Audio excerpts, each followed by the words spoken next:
Olá, crianças, boa tarde, como é que vocês estão?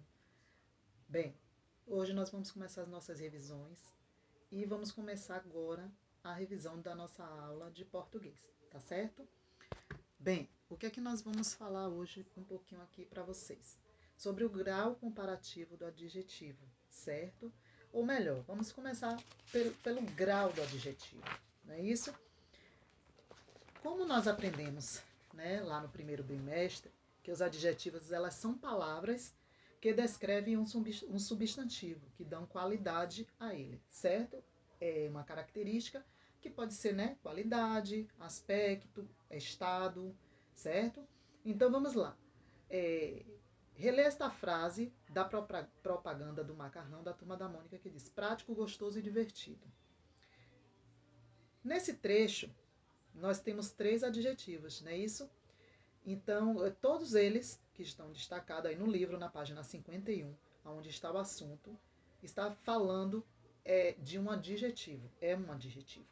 Pois eles representam as características particulares do macarrão que está sendo apresentado, que está sendo anunciado, certo?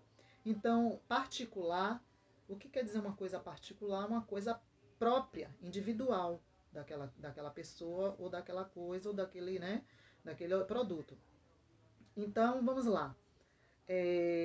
Dependendo da forma como se quer destacar uma característica de um substantivo, então o adjetivo ele pode ser apresentado em 2 graus: o grau comparativo e o grau superlativo, certo?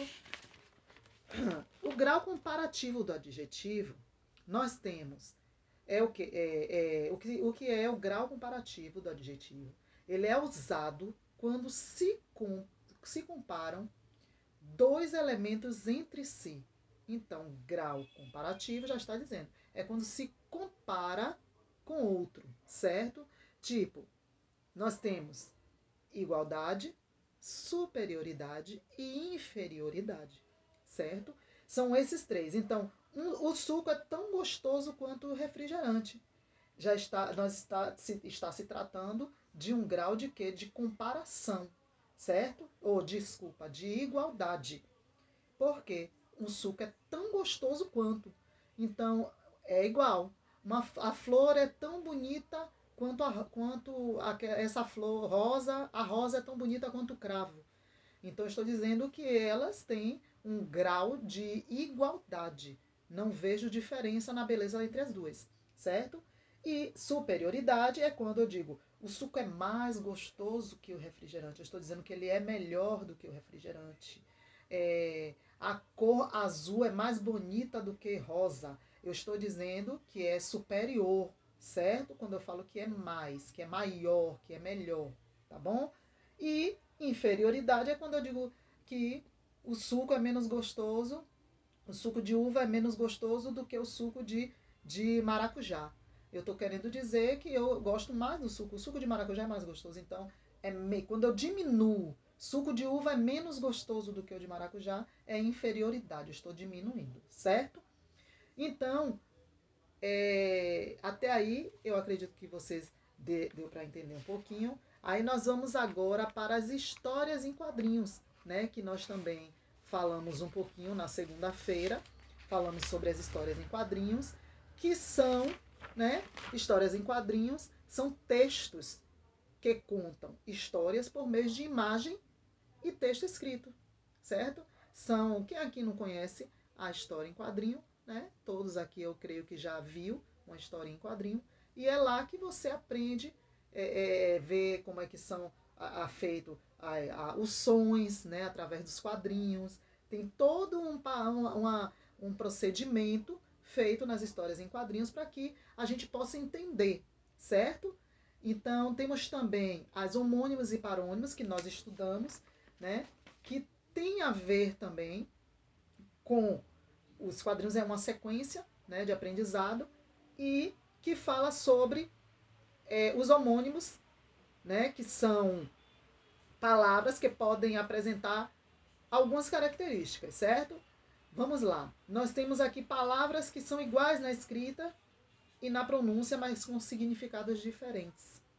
Então, como a Pro ensinou mais cedo, lá no Zoom, camisa, manga da camisa e manga fruta. Quando eu tenho essas duas palavras, esses dois produtos que são com a mesma escrita, o mesmo som, quando eu falo manga, se escreve igual, tem o mesmo som, porém o significado é diferente, porque manga de camisa é isso aqui, e manga fruta é a manga que vocês conhecem. Também podemos ter palavras iguais na escrita, porém diferente na pronúncia, na fala, e com um significado também diferente. Colher e colher. Colher é um talher, né? Que nós tomamos sopa, iogurte ou outras coisas com a colher. E colher é realizar uma colheita, né? Você vê que a palavra ela é escrita igual. Colher e colher. Se escreve igual. Porém, o pronunciado dela é diferente. Quando eu falo, é diferente. E o significado também é diferente. Vamos lá. Palavras iguais na pronúncia e diferente na escrita e com significado diferente. Ela é igual na pronúncia, porém é diferente na escrita e diferente no significado, certo? Vamos lá. Concerto e concerto. Quando eu falo, parece que eu estou falando a mesma palavra. Mas quando eu vou escrever concerto, ação de arrumar, eu já escrevo com C. Com S, desculpa. Com S. E quando eu vou escrever a palavra concerto de um concerto musical, eu escrevo com C. Concerto de arrumar algo com S e concerto de música com C. Elas escrevem diferente, certo? O significado é diferente, porém a pronúncia é a mesma, concerto. Entenderam até aí? Pronto. Então, vamos para parônimos. Já os parônimos, ele tem... são aquelas que têm a pronúncia e a escrita parecidas. Não são iguais. A escrita e a pronúncia são parecidas. E o significado diferente. Exemplo, absolver e absorver. Absolver é perdoar, incentivo, inocentar. E absorver é aspirar. Então, o que acontece? Outra coisa, Câmara e Câmara. Câmara é aquele local onde os deputados se reúnem. E Câmara é isso aqui que nós estamos usando nesse momento. Então, são parecidas as palavras? São. Porém, o significado delas são diferentes. Essas são as palavras homônimas. Pronúncia e a escrita parecida e significados diferentes. Essas são as parônimas, certo? E as homônimas são aquelas que têm algumas são iguais nas escritas, diferentes na pronúncia e significado diferente, certo? Iguais na pronúncia, diferente na escrita, mas com significado diferente. E temos as iguais na escrita e na pronúncia, mas o significado diferente. As homônimas, tá certo?